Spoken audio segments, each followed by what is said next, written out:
Robert Delany, Bennett Glace. We're going to start this episode off on a different angle than normal. Can you tell me briefly about your experience with religion in your life?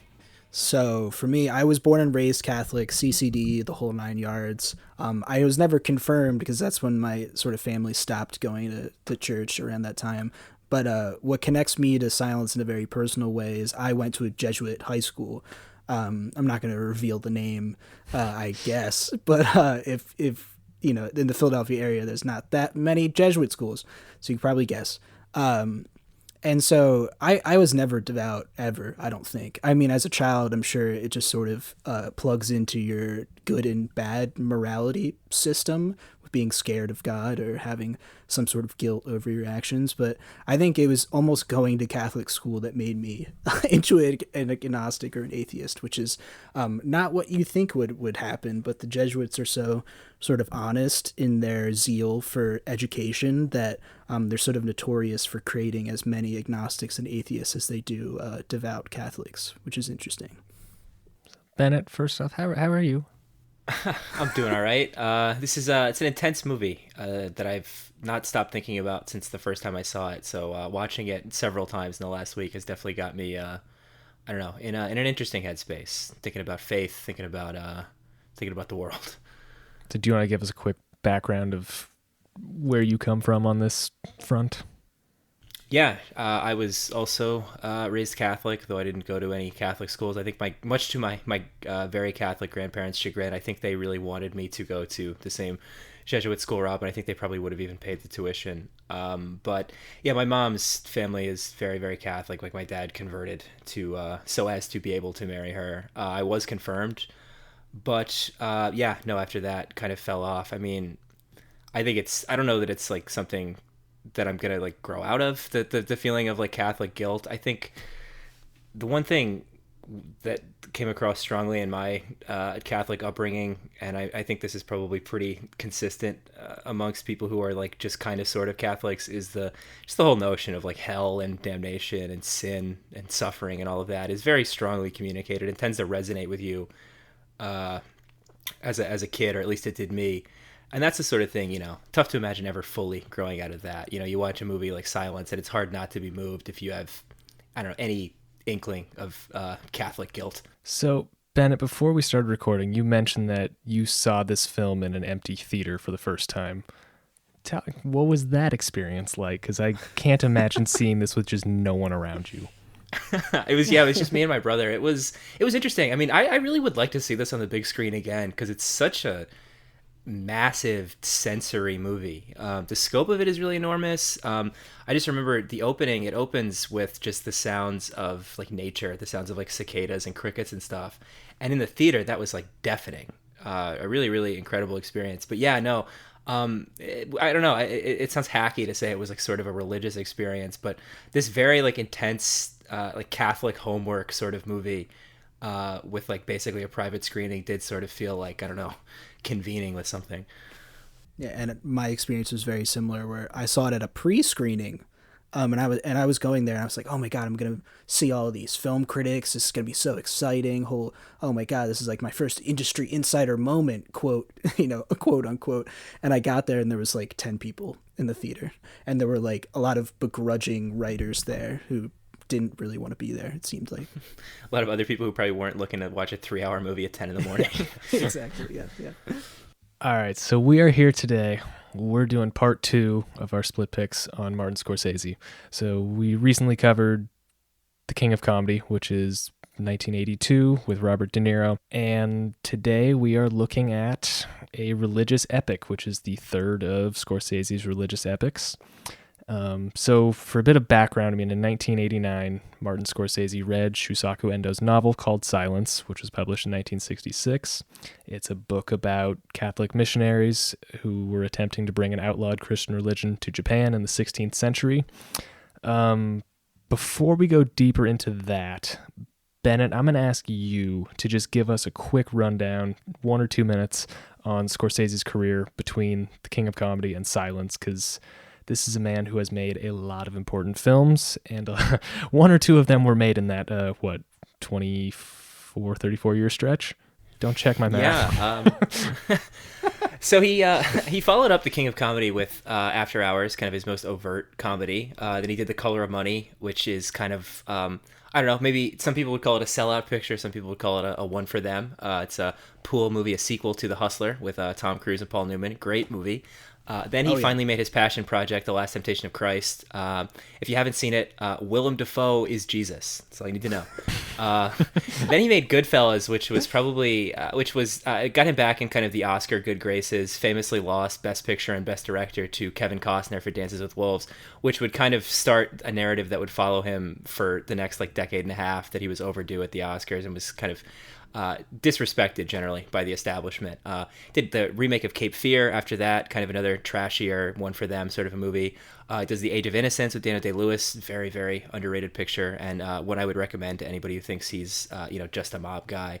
Then he did Casino, another mob movie. Kundun, another religious epic about the Dalai Lama. It's actually one of the few I haven't seen. Bringing Out the Dead with Nicolas Cage, another collaboration with Paul Schrader. Then Gangs of New York, another kind of long gestating passion project. For my money, his weakest, be a little charitable there, movie. And that also is when he starts his collaboration with Leonardo DiCaprio, which, I don't know, I think is fruitful in the way that a tree with rotten apples on it is fruitful. I'm not a big fan of Leonardo DiCaprio as an actor, and I think of his performances in Scorsese movies, I think they've mostly been bad. He does The Aviator right after that, a movie I've not seen in years, another big Oscar player that I'm not all that keen on revisiting. Yes. Well, that was the first year I ever watched the Oscars. Oh. Whoa. Yeah, big year for me. Then he did The Departed. Not all that great or memorable movie. It's fun. It's got kind of big, broad performances and like funny lines and a lot of like colorful swearing. But it's weird that that's the movie he would finally win Best Director for. It was kind of one of those award season narratives where there was just no way it wasn't going to happen. I remember when George Lucas, Steven Spielberg, and Francis Ford Coppola came out to announce Best Director, everybody was like, well, can you imagine if they'd gotten the three of them out there and they were like, and Best Director goes to Alejandro Gonzalez Iñárritu for Babel. Like, it wasn't going to happen. Then he did Shutter Island, Hugo, The Wolf of Wall Street, and then finally Silence, another kind of long gestating passion project. I said on the last episode, I think this last decade, the 2010s for him, in a storied career, a career that obviously does not lack for praise, I think this has been the best and most interesting stuff, because he's also been doing a lot of documentaries along the way, obviously continuing to do his preservation work, and just continuing to be a great ambassador for cinema. So I want to ask a follow-up question to his whole career being laid out in front of us like this. And this can apply to any point in his career, but at what point do you think Martin Scorsese became Martin Scorsese? No, it's interesting. I kind of think he really is a good example of an auteur who kind of came like fully formed out of the box. If you watch Who's That Knocking at My Door, it's not a great film, but I think the thematic preoccupations are all there. He's actually working with Thomas Schoonmaker on that one, his longtime editor, who I think wouldn't direct the next few films. So they're clearly already kind of establishing what we think of as the style. And it ends with this sort of, sequence cut to the title song. That's all like him like zooming around, like zipping around, like looking at like church iconography set to this like pop song. So I think in a way you could say he was, Martin Scorsese, capital M, capital S, right there in the late 60s. But I think in the popular imagination, probably around when Taxi Driver came out, I think that's when he becomes, the director of this kind of new Hollywood thing that was going on. Yeah, and I haven't seen as many of his films as you, Bennett, but I feel like he's also an example of like stylistic consistency too. Like when I think about like Mean Streets to Wolf of Wall Street or something like that, like I feel like his style has been very consistent the whole time. Pros or cons are subjective to that, but at least the guy sort of sticks to his like stylistic vision, Right. Yeah. I mean, last episode we talked about how he's a good starter director, both because the films are famous and acclaimed, and because it's kind of easy to recognize what the Scorsese, trademarks are. An interesting thing about the two films we picked is I think there are, I don't know, if you looked at all of his films, they might not be the first two that you would pick, just from a stylistic perspective at least. I mean, his themes are obviously there, and The King of Comedy has Robert De Niro in it, but they don't necessarily look like what we think about when we think about Scorsese movies. and they certainly don't sound like what we think about when we think about Scorsese movies. Yes. There's not a lot of gunshots. There's no Rolling Stones. Right. See, that's the moment my brother Brett, who's obviously the Split Tooth film editor, the moment he selected for, like when did he become Scorsese is the intro to Mean Streets, when it's, he's in bed, he talks about whatever the line about church is, and then boom, Be My Baby. It's like, oh, here's Phil Spector, and I'm kind of with him on that. I don't know how you say, like, that's not, as Brett said, just like a career making moment, Yeah, it's a very big arrival sort of a moment, yeah. And from my understanding, he was basically greeted as such upon the release of Mean Streets. Yeah. So, Rob, I'm going to toss this over to you because Silence had I wrote it down. Yeah, my math was bad. 2.5 decade path to creation. Yeah. So this was a capital P passion project for Scorsese. It was delayed for years due to other films coming up, and then there were legal issues because he'd taken on these other films. What took him so long to create this film? Do you want to give us the quick history in a nutshell? Yeah, so in a nutshell, he was invited by Akira Kurosawa, of all people, to come play a part in his film Dreams as Vincent van Gogh, which when I read that for the first time, I was like, what are you talking about? But I mean, it happened. And it sort of laid this idea in his head then, to make this film. And when he was actually, trying to get the production going in 2009, he was sort of... the film was put in development hell, as the kids call it, where he also sort of was distracted by, working on Shutter Island and Hugo and, Wolf of Wall Street and things like that. But I think it's a lot of squabbling between producers and contracts. That's sort of like classic, the people, not to be mean, but like the uncreative people behind the scene wanting to get as much money as possible from these projects, diverting, Scorsese's attention. So I don't think it doesn't seem like it was because of like his creativity as such. It was all the legality of who's going to make this film, which that's the film industry for you. It speaks to what a tough sell the subject matter is, though, that even Scorsese took like 2.5 years to finally secure everything to make this happen. Oh yeah, a 3-hour movie about like crises of faith and torture. Not exactly, I don't know, appointment viewing for most people. Yeah. And I mean, this is, like we've said, the third of his religious epics. Correct me if I'm wrong. The Last Temptation of Christ was banned in many parts of the world when it was released, right? Yep. Yeah. I think someone was famously killed at a bombing at a theater that was premiering it. Okay, so yeah, you have a guy who's had Last Temptation of the Christ banned, and then he's saying, I want to do another 3-hour epic about, people believing. So that is kind of a tough sell. So I'm curious how you feel religion and, to a greater extent, belief and people being part of a larger organization play into Scorsese's overall body of work. Oh, for me, I think community is a huge aspect of a lot of his films. I mean, when I think of, movies like Goodfellas in particular, like the community of the mob is very strong. Like maybe less so than like Coppola or something like that. If you watch The Godfather, it's so stressed, like the family aspects. But I think the community that he shows in Silence is very much like the community that is sort of born through his, more famous gangster films, certainly. I think he's always been interested in those questions of kind of personal faith and how they help people.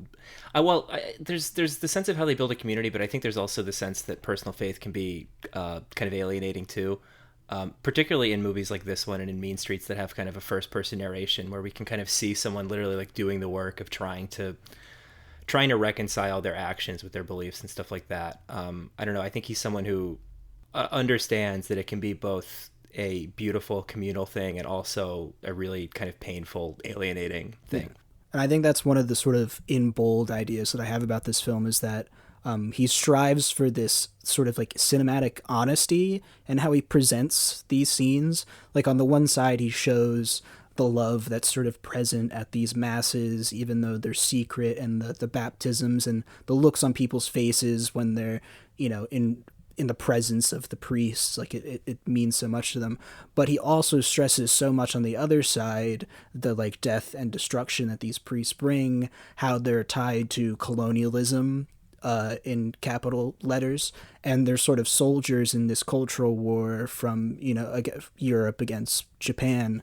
And he's very honest about that in the presentation, which I think is why this film in particular, I'm sort of drawn to it, is that it's hard to pin this film down because he creates a kind of a well-rounded portrait of what these communities are going through because of the priests.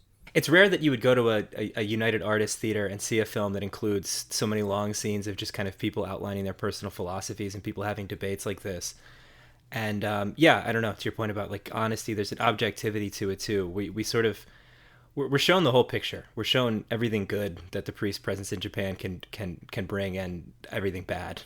And I don't know, well, it seems to more often than not lead toward that bad side. I think he, particularly in those early scenes, which I called this movie's equivalent of the "This Is the Life" sequence that we get in his mob movies. Like it's very clear what like a real positive impact they've had on these people's lives, and what like what the community they built around faith means, you know.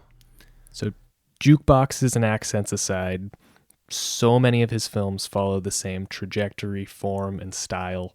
What in particular sets Silence apart from Scorsese's mob films? For me, it's the confessional aspect of this film. It's the self-criticism almost of modern Catholics. Like, this is a film where you almost see him going through the wheels of thought about what it means to be a Catholic in modern day. Like, you see like in the film, you see the history of the priests going there, shepherded in the night, like Apocalypse Now or Zero Dark 30, some like sort of war film. And they're infiltrating these communities, one to, you know, as sort of like soldiers. It's very strange. Like when I talked about before about learning about Catholic history, it's a lot of politics. It's mostly about power and money and land and et cetera, which is kind of a cynical way to look at faith. But Scorsese is very honest about that. And it seems like in other films like Casino or Goodfellas, like I don't see that sort of confessional aspect. Like, this feels like a very, very personal film to me. I think Mean Streets is the one mob movie that really has that confessional aspect to it. I think that's a mob movie that's focused on an introspective character who's questioning his actions, and I don't know, famously kind of considers Robert De Niro's character to be a sort of a religious project, a way of saving himself. But I haven't seen Casino, so I can't speak for it. I think Goodfellas and The Irishman are about like characters who are like incapable of introspection. I don't know, Henry Hill is all about artifice, and then as we're made to understand with Frank Sheeran, he's not someone who thinks twice about anything. He's someone who just kind of does what he's told. So in that respect, it's very different than the other mob movies. But I think you can draw a link between Mean Streets and Silence in that confessional aspect that you're talking about, Rob. Let's dive into the plot a bit, because this is very much a movie about faith and the lengths people go to confirm their beliefs. And Rob, do you want to just tell us, what these characters are doing? Yeah, so set the scene. It's 17th century Japan. Two priests, two priests are talking to their sort of Jesuit boss. I don't know what it would be called. And there's a lot of persecution in Japan at this time against Christians, because it's sort of shaking up the social structure of Japan almost, and the religious structure, of course, with it being a Buddhist country at the time. And so these priests are like, wait, where's our mentor? He was in Japan for a long time, and the rumors are that he's apostatized, which I'm sure is a word we're going to say 1,000 times when speaking about this film, which means that he's renounced. You're referencing Liam Neeson's character, who is Padre Ferreiro, and the missionaries who go are Adam Driver plays Father Garupe, and Andrew Garfield plays Father Rodrigues. And they are tasked with finding their old teacher, and figuring out if these rumors of him renouncing Christianity and becoming a part of, I guess, the Japanese government almost, are true. And so they steal in the night to go to Japan, and they sort of infiltrate the communities to administer Christian sacraments and things like that to the secret Christians there who are living sort of in fear. And that's sort of the broad plot of the beginning. So Fathers Rodrigues and Garupe meet a drunk man in I believe it's a bar, whose name is Kichichiro, and he takes them to a small village, and he kind of disappears as soon as they arrive there, and they're not sure what's going to happen. And then all of a sudden, basically the entire village comes out, and they take them in because they have been secretly practicing Christianity. Much of the film focuses on how, especially these villagers, handle belief in the face of persecution. What stands out to you guys about the scenes with the villagers and their willingness to essentially die for their outlawed beliefs? I think suffering is a huge aspect of the presentation, where he spends so much time filming their teeth, filming their bodies, and like how they're sort of in pain when they're walking around. Obviously, he films the torture sequences when the Christians are sort of found and killed to great detail, especially the torture of the priests that are there.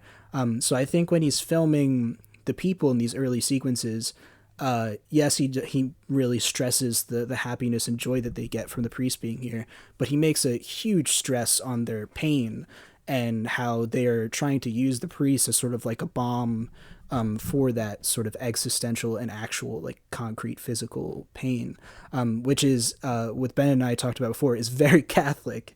Focusing so much on pain and suffering is a huge part of the mythology of the church. I think it's crucial that we get those scenes, though, of them kind of successfully, like, administering sacraments and really just kind of making a palpable difference in their lives, though, because this could have easily been the Passion of the Christ and focused exclusively on the suffering and exclusively on, like, torn flesh. And I don't know, I think those early sequences when he talks about, you know, taking too many confessions to count, not even necessarily understanding what people were saying, but just, like, being able to tell that they believed. I don't know. I think those sequences, though they're brief, are effective enough for me to counter any arguments that the movie is just misery porn. So I think it's important to bring up that in 1971, Masahiro Shinoda made his own Japanese adaptation of this book, and one of the main differences I noticed between the two adaptations is how they handle the violence against the villagers. In Shinoda's version, the violence is fairly quick and it's not, like, lingered on. But Scorsese, on the other hand, as you guys have mentioned, he kind of throws in as much Catholic guilt as he can muster, and you see people dying, on the cross in the ocean. Like, you see them drowned. How do you feel about the violence as Scorsese portrays it? So this is one of my sort of gripes with a lot of Scorsese's work. I think sometimes people can perceive this violence as, like, the rawness, like, oh, look at, he's showing you experience unhindered by a lens of cinema, of, like, of sparkling presentation or something like that. Like, he's showing you the raw suffering. I think raw has a very broad definition in film too, right? Like, you watch Chantal Akerman's films and you wouldn't say they're, like, raw in the way that a Scorsese film is raw, but she's showing you, like, unfettered reality through, her lens, which to me is extremely raw. So I think a lot of the times people confuse the violence as being this sort of cutting to the core of human life, and especially how long he shoots them.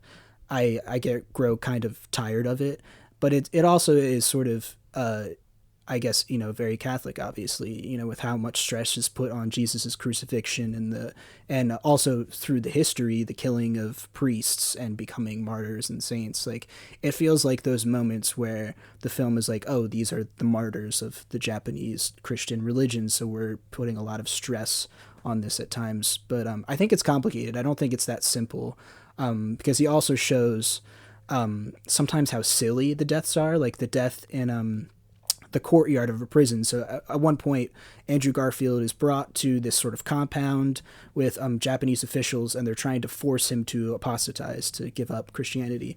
And there's a bunch of people that you sort of meet in the middle of the film who are also there imprisoned. And there's a scene where they're coerced to step on, like, a symbol of their religious faith, and they don't do it. And when they get through that, they feel very relieved. And then when they go back to their cell, they keep one person, and he's sort of sitting there relaxedly talking to a guard, and another guard comes over and just like quickly chops his head off. And it's this incredible transition from relief to horror. And I think that's a part of the violence that I find actually interesting, because it seems to be like contrasting pacing and atmosphere and an interesting sort of stylistic touch, and different than just like, oh, let's wallow in suffering like the Catholic Church. Like, it's very unexpected. I think the visceral emphasis on the suffering is possibly the primary difference between his adaptation and Shinoda's, and it's where it's most obvious probably that a Catholic is direct. Well, it's most obvious that a Catholic is directing it in the fact that there's like a closing title card dedicating it to the missionaries. Like, I won't spoil the ending of Shinoda's film for you, Rob, but it's a lot less ambiguous about how he feels. I think Shinoda's handling of the torture is a lot more interesting. Like, I'm not gonna lie, like the visceral torture and stuff, it hits me on a gut level for the same reason it hits Scorsese, obviously, because I used to go to church every week and like have to look at a big statue of a guy being tortured to death, you know, and because like I've read Inferno, and you know, like, because like it's fascinating to me. But Shinoda, as opposed to that scene where the guy suddenly gets his head cut off, Shinoda's version of that is there's a guy who's buried up to his head, and they have another guy run through the courtyard on a horse while his wife is like tied to a post and is being like coerced into apostatizing. And it's a similar kind of, you know, tension release sort of thing, and it's horrifying.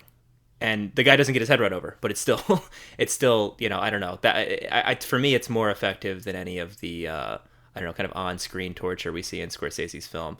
I'll be honest, like, watching the Shinoda film this morning was the worst thing I could have done for my perception of the Scorsese film.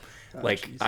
I like that Scorsese's more ambiguous, but like, for me, like, all of the ambiguity he is introducing is, it feels like letting characters off the hook or something. I don't know. Like, I almost wish he put a finer point on things. Yeah, I mean, I thought the Shinoda one was overall a better film, I'll say. I don't know, it just handled the preachers in a totally different way, where, you know, Rob, I know you read it differently, but I think the Scorsese one ends in like, yeah, Christianity prevails. Like, that's essentially what this film is saying to me, because, you know, it just shows how strong their beliefs are, and like they found a way to make it last.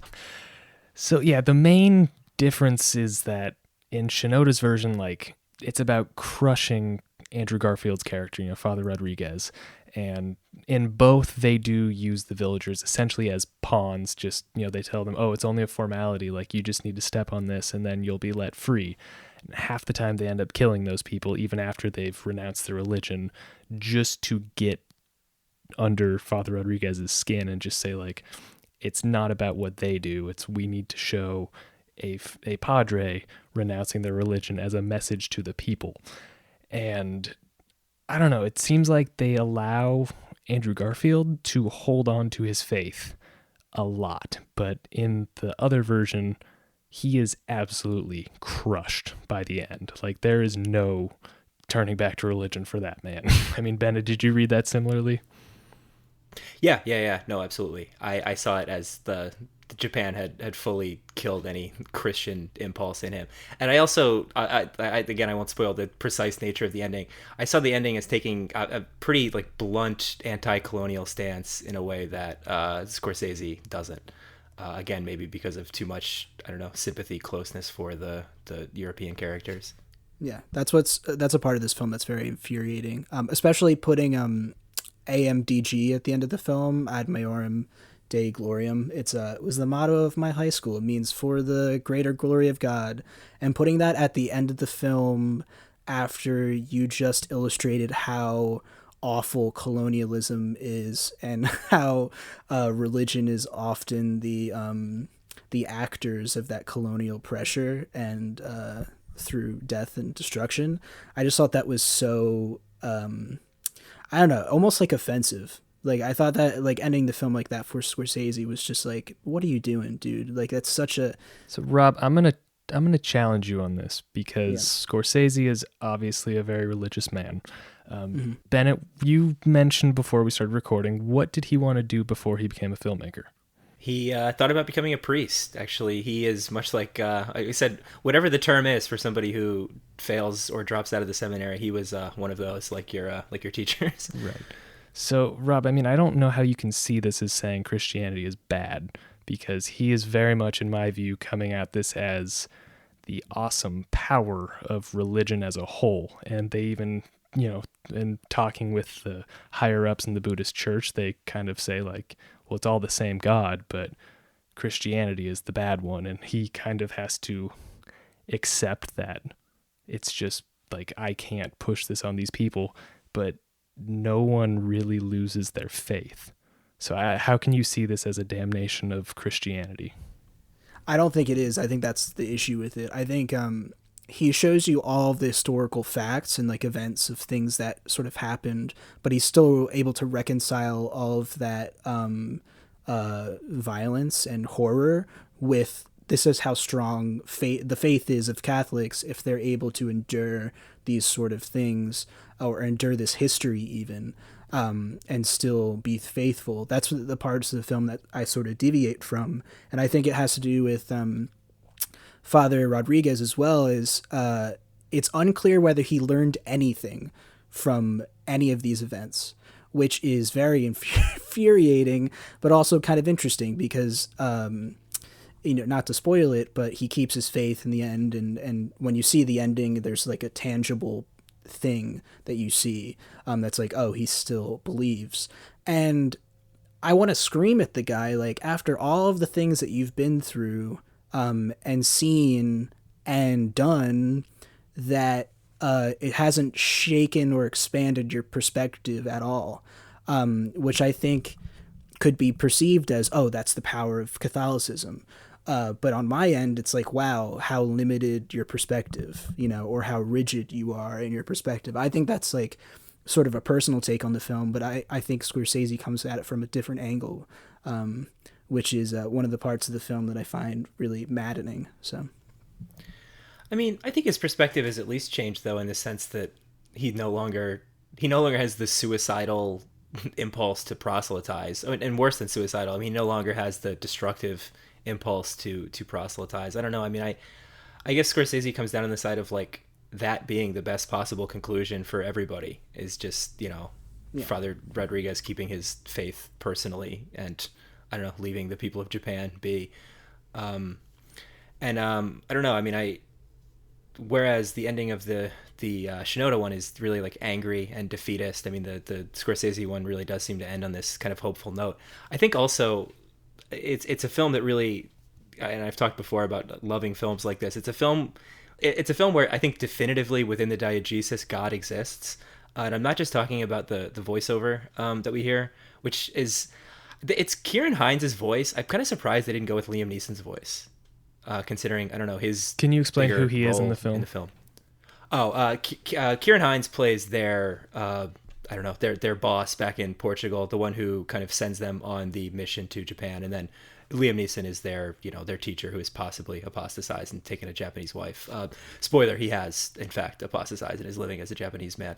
I also, not to keep harping on the Shinoda one, I thought it was sort of interesting that they have a Japanese actor play Ferreiro in the Shinoda movie.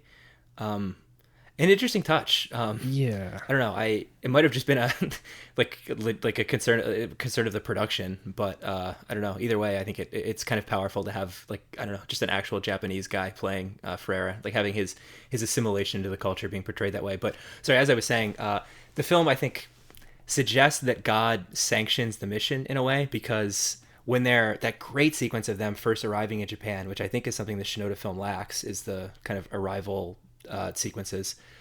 We get a shot after, I think we get kind of just like a God's eye view sort of down at the boat, and then we get some shots from within, and the camera like tilts up and sort of is briefly like placed like above the clouds. I don't know, it can feel like an incongruous shot, but I don't know, watching the film again, I feel like, I don't know, it to me seemed like him saying, like God giving the seal of approval for the mission, I don't know, in a way. And I don't know. I mean, we can maybe debate like what aspect of the mission Scorsese is saying God is approving, and like I don't know. Maybe this is just me wanting to give Scorsese the benefit of the doubt. I don't think he's saying colonialism is good, or you know. Can I just quickly mention a few quick things? Yeah. Number one, the Shinoda version is 30 minutes shorter. I really appreciated that it cut. There is no Hollywood bullshit in his version. Everything, like so much of these two are line for line the same. Like there's a lot that's identical, but it's the little differences that really got under my skin. The biggest one being in Scorsese's, Andrew Garfield has an internal monologue. It kind of got to me. Because the one thing I did like is that, you know, as he's watching the villagers and stuff being tortured, he's screaming in his head, apostatize, you know, renounce your faith, renounce your faith. So it shows that, you know, there is some understanding of basic humanity in him. But I don't know. It just, so many little things added the unnecessary 30 minutes, I feel. Part number 2, I was going to mention where, you know, he's, again, spoiler alert here, if you haven't seen it, this is probably a good place to stop because I think we're going to dive into the ending of both adaptations. But he is looking at whatever the plaque is called, I forget, and he hears the voice of God or Jesus tell him, step on it. I've suffered with you. I've been with you the whole way. I'll stop there. What do you guys make of that scene when God breaks his silence to talk to him? Or does he? Well, I would like to think that it isn't, because if it is God actually talking to Andrew Garfield's character, then it is one of the most heavy-handed, ham-fisted techniques I've ever seen. But on the other side, if it's connected to the delusions of grandeur that like Bennett is talking about, I think that is interesting because it makes me think about that sequence with the interpreter when Rodrigues is first captured by the Japanese government. The interpreter comes to him and just machine guns all of these quotes. He says things like, we have our own religion, maybe you didn't notice it. Things like that. He was talking about a priest who was in Japan for a long time but didn't bother to learn Japanese. And he said all the time he taught here and he did not learn, things like that. I think it hammers home the ego of his character, that at this moment of apostasy, the only way that he can do it is if God tells him that it's okay, and not to stop the suffering of those around him. I mean, the fact that it's a familiar voice suggests to me that it's probably not, like, we're maybe not supposed to take it literally as God. But yeah, I mean, I guess because I'm kind of disinclined to give Rodrigues the benefit of the doubt, I do think it is kind of a moment of self-justification. You know, how convenient that God waited this long to start talking to you, you know? Although, I don't know, I guess you could say that about any, any sort of biblical miracle, right? Like, how convenient that Paul was on the road to Damascus and all that. But I don't know, I guess I don't necessarily see it the same way I see that one shot as a full-on confirmation of the existence of God within the film. I don't know if we're meant to take the voiceover as literally the voice of God, because I think I think a lot of Rodriguez's behavior should lead us to believe that it's maybe just those delusions of grandeur, the self-justification. So after he apostatizes, it goes to a weird new narration where a Dutch trader comes in, and that's Trader, trader comes in and starts talking about watching Fathers Ferreiro and Rodrigues, where they go through all the imports and check it carefully to make sure there's no Christian imagery attached to any of it. What does this transition add to the film other than allowing Scorsese to sneak into an extremely well-disguised cameo? I think that's where he shows up. Okay. That's where he shows up. Yeah, I'll look for the eyebrows because that's usually what tips him off. Yes. I think that sequence at least functions to me as a perspective shift. So I think there's a few perspective shifts in this film that are interesting to the presentation, where you start in the perspective of the Jesuits. They come and they administer sacraments. You're within their community, and you really only are operating in the eyes of the Christians. and then they get captured by the Japanese government, and then a new perspective is brought in. The interpreter comes in and sort of highlights the colonialistic aspect of the priest's journey, and the Inquisitor even has this sort of off-color misogynist joke about how the European nations are like four concubines fighting for the attention of a lord or something. And then you have the further perspective shift of that last sequence, where now it's sort of at like a bird's eye view, where this writer isn't really in the systems of the film, right? It's not, part of the Japanese government fighting the priests. He's not part of the priests trying to promote Christianity. It's this sort of like outside perspective that comes in to talk about them as like an interesting quirk of history or a secret layer of history. So I found that to be pretty interesting of a perspective shift, and a film that desperately needs many perspective shifts to sort of save the ideological center of it too. Yeah, it's almost like he's recognized that like we're sick and tired of spending time inside of Rodriguez's head. Yeah, I think I don't know. It's like crucial to have a thoroughly neutral party kind of commenting on the action, I feel like. Yeah, especially to save the sort of sappiness of the ending too. God, you guys hate this movie. Come on. No, I think it's interesting, but the sappy ending is like, spoiler alert, he's being cremated after years of service of, pointing out religious artifacts and doing whatever propaganda that he's doing.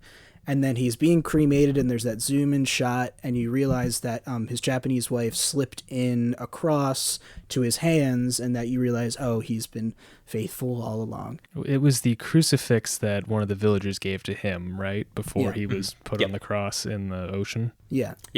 So I think that perspective shift saves that ending a little bit, but not so much.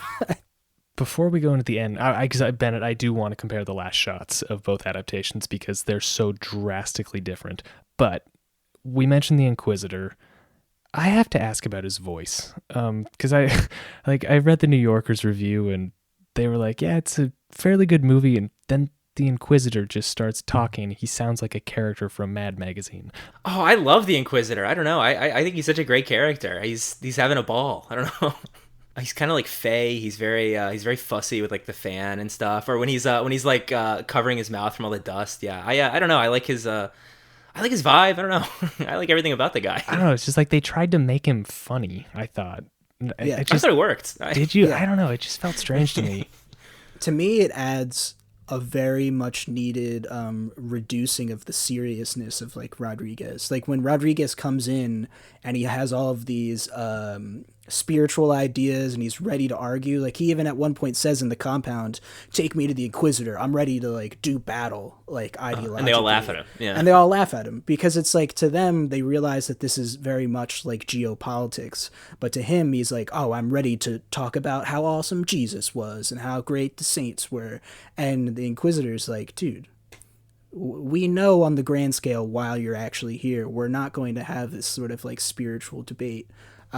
So I think that's a very important part of this film, actually, like the Inquisitor, like him injecting the, like almost deflating Rodriguez in those moments, is a great touch. Yeah, the Scorsese version definitely feels the need to make him like the villain, the big bad. Even the way he's introduced when they first show up to the village, as you see him kind of like coming through the fog. I think having a character who takes that sort of like approach to things, who I don't know, reads every line like a laugh line, is I just like the way it flies in the face of kind of the strange seriousness of the I don't know, Garfield performance. And I think like both the Inquisitor and Garfield are people for whom this like awful business is just, is just their 9 to 5. This is just work, buddy. And they've taken such opposite approaches to that. I don't know. So this movie stars Kylo Ren and Spider-Man. How do you feel about the acting overall? It's not my favorite performance from either of them. I'll say either Adam Driver or Andrew Garfield. Before we got on the mic, Brett was talking about how he doesn't like the beginning of Last Temptation of the Christ because you have to spend so much time with Jesus and the boys, who are basically characterized as just sort of like New Yorkers. So you get a lot of like the kind of out of the tradition of like the 50s biblical epic, everybody just kind of brings their own accent. So you have, centurions from Queens and Jews from Brooklyn. And I kind of wish they had taken a somewhat similar approach to this instead of having everybody kind of do an accent. Because you have Liam Neeson doing what he always does, which is like he's from Ireland, but not. And I don't know, Adam Driver and Andrew Garfield have some inconsistent accents. It's such a CinemaSins way to judge the movie, but it can't help but be distracting when so much of the movie is Andrew Garfield's voiceover. I don't know, like just use your English accent. That reads as foreign in like normal cinematic shorthand. What accent? I mean, they're going for a Portuguese accent, right? To be fair, I have no idea what a Portuguese accent sounds like, but I don't know if they do. Yeah, I don't. It doesn't really sound like anything to me. It sounds like this vague foreign accent, especially Adam Driver's. I was like, are you doing a Spanish accent? Are you doing what are you doing? But as the movie kind of languished in development hell for forever, there was a ton of kind of other big names attached. Gael Garcia Bernal and Benicio del Toro were attached, with Daniel Day-Lewis going to play Ferreira. I mean, I think Gael Garcia Bernal and Diego Luna would have been really kind of cool meta casting. And I don't know. I mean, I don't know. At least two Spanish speaking actors is a little closer. But I think one of the good bits of recasting that happened in the interim is Ken Watanabe was originally supposed to play either the translator or the Inquisitor. And I think having a familiar face among the kind of Japanese antagonists in the film would really... That's something that I would expect of a Hollywood film, and I'm glad they didn't do that here, because I don't know, like it needs to feel like a totally unfamiliar world, and I don't know, having a guy from the Batman movies playing the main antagonist would feel, I don't know, too familiar. I think we should probably wrap this up by comparing the final shots between Scorsese and Shinoda's adaptations. They're totally different. We've mentioned that, Scorsese took the liberty to end on a shot of a crucifix with his dead body, implying that, he's been a Christian this whole time and he never lost his belief. Bennett, would you like to describe how the Shinoda one ends, or would you like me to take it? Sure. Well, let's just say it ends a bit more abruptly. Rodriguez apostatizes, is kind of welcomed into the Japanese society. I think he also is going to become a scholar like Ferreiro. And the final sequence is he is home with his Japanese wife, and Ferreiro is watching him through a little sort of peephole as he kind of begins to kind of forcibly, commit what we might call marital rape. Yes. On his new Japanese wife. It's a very, like I said, kind of a blunt anti-colonialist message, it seems. And also, the final line I believe we get in voiceover is just basically that, like, from that point on, Father Ferreiro was known as his Japanese name. So it's also very definitive that the man has lost the faith, that, the mission is over. I don't know, Japan has, defeated Christianity in that sense. And it weirdly almost like welcomed it's like defeated Christianity, but still welcomed colonialism in a weird way. Like it feels, it's a gross ending, honestly. Yeah, it's I'm dancing around describing it because it's just like, ugh. It's uncomfortable to watch. Yeah, it's a bizarre way to end it. Yeah, and it's so like we said, so different from the kind of like hopeful, I don't know, faith-affirming way that Scorsese's film ends. There is no ambiguity to it. I mean, Rob, you kind of mentioned that you feel like it ends with putting Christianity in a bad light. I disagree with you on that. I see it as saying, like, this belief is unkillable, essentially. But yeah. No, I agree with you. I think that's what Scorsese's saying. But for me, watching the film, it almost reaffirms how I thought about, like, missionaries at this time especially. Right. But I think he puts a very fine point on it at the end, being like, we are Catholics and this is the power of Catholicism to rise above all of this suffering. But me, like, judging that is how I take it as a negative. So obviously this is a long movie. We have almost cracked half the movie's runtime talking about it. Do you guys have any final thoughts? Because I feel like we should probably let the good people get on with their day at this point. So, Oof. Well, I've been a kind of a Scorsese hater during these 2 episodes, but let me just say apostasy. It's apostasy. Yeah. You may as well be stepping on God here. Rob. Yeah. Let me take a time. I think this film is a good example of the kind of Scorsese movies that I think deserve some more shine. The King of Comedy being one of them, that presents a more complex picture of his imagined universes than his mobster movies. Wolf of Wall Street included, movies that to me have a very simple worldview. So I think Silence in that way is very interesting.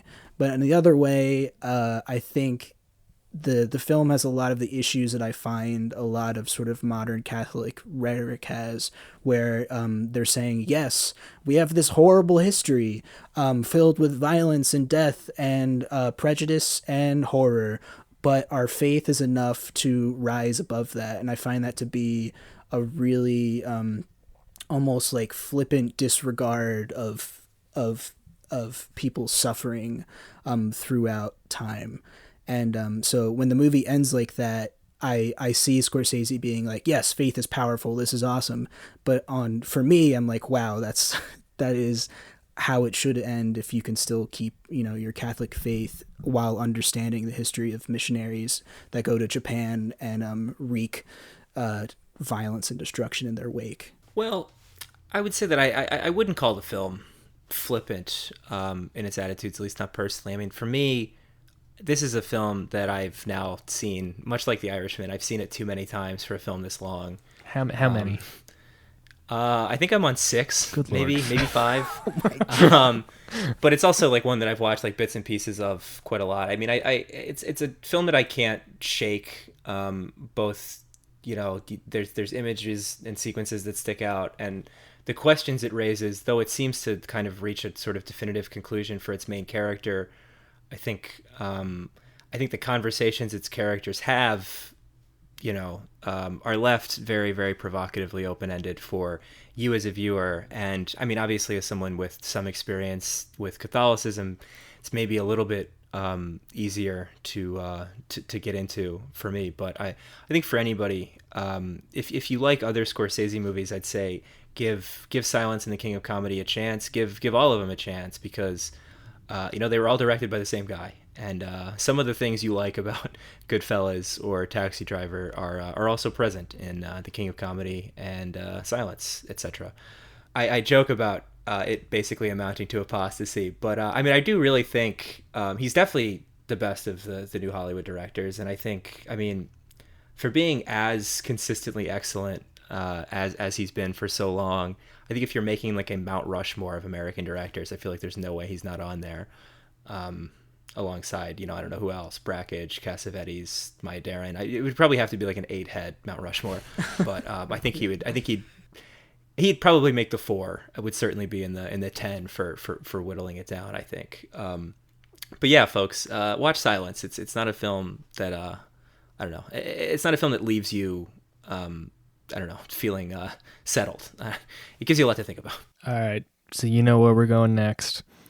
King Comedy, Silence. Who wants to go first? I mean, King of Comedy wins hands down to me. I mean, I really, to be honest with you, I liked that film a lot more than I even remembered, and I thought it was really interesting and also very relevant. Like, I think that it's a film that's it only grows in its relevancy as we grow in our worship of celebrity and fame, and as the media industry transforms. Silence is a great film as well. It definitely has its issues, but in my mind, these are like my 2 go-to Scorsese films. All right, so Bennett, how about you? Silence versus King of Comedy. Which one are you taking? It's part of me wants to say Silence, because I feel like we've spent so much time just like shitting on it and talking about how it would be better if he had made different decisions, and how the Shinoda film is better. But I gotta vote. I gotta vote. My conscience here. The King of Comedy is number 1. I think it's my favorite Scorsese movie. I mean, I had rewatched it fairly recently. I think I watched it probably in January, and then just like rewatching it in the last like week. I've seen it. I've watched it like 3 times in the last week. It doesn't get old. It's so good. And yeah, to your point, Rob, it's very, very prescient. I think I don't know. I hate the phrase like ahead of its time, because it's really, I don't know, it's such a like self-important phrase about whatever time you're but it presupposes a lot of like intelligence about like about trends that nobody really has. But yeah, it seems to have predicted the way we still talk about celebrities. Rupert Pupkin is still out there. I have to agree with you guys. I think King of Comedy is, I'm going to say, my second favorite, but I would probably, if twist my arm, I'd probably say among his top 2 minimum best movies. My favorite is After Hours. I love that one because it felt so different from the typical Scorsese movies, because I feel like even with Silence and King of Comedy, there's a lot of parallel structure, and you could kind of place characters between worlds, and they're going to act in similar manners in certain ways. And I just feel like After Hours is such a departure from the typical, just like, we have a straight narrative, it's going this way. But yeah, Scorsese, he's got some good movies. He's got some that I don't care for. I'll leave it at that. I don't know. He's yet to disappoint me. Really? Okay. Well, as always, Rob, Bennett, thank you guys for joining me. But we actually have a rare instance where Bennett and I have a new episode planned. Bennett, do you want to say who the director will be, and we will save our third guest for later? We'll announce that person later. Yeah, sure.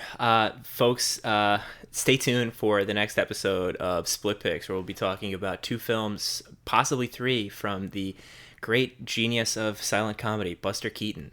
And I gotta say, in rewatching a lot of Keaton films, I think I prefer him to Chaplin. Not to slander Chaplin the day after what would have been his like 140th birthday, but I don't know. I think Keaton's got him beat. It's a tough competition. Our guest is going to be great, though. There may be some clues about who it'll be coming out soon, so stay tuned for that. And yeah, thank you guys again for joining us. Hope you guys have a great day full of... it looks sunny in both of your apartments, so... This could be a day full of Catholic angst for me. There we go. Yeah. Good old guilt.